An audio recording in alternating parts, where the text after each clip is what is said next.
এই প্রতিটা মেয়েকে আল্লাহ জিজ্ঞাসা করবেন, তোমাকে পর্দার বিধান দিয়েছিলাম, কেন পর্দা করো নাই? প্রত্যেক মুসলিমকে আল্লাহ জিজ্ঞাসা করবেন, 5 ওয়াক্ত নামাজ ফরজ করেছিলাম, নামাজ পড়ো নাই কেন? ঠিক মতো পড়েছো কিনা?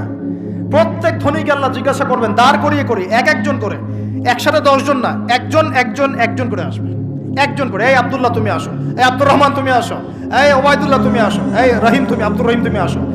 একজন করে আল্লাহ ডাকবেন, বলো তোমাকে ধন দিয়েছিলাম, কি করেছো? বলো তোমাকে ইলম দিয়েছিলাম, হক আদায় করেছো কিনা? বলো তোমাকে ক্ষমতা দিয়েছিলাম, কি করেছো?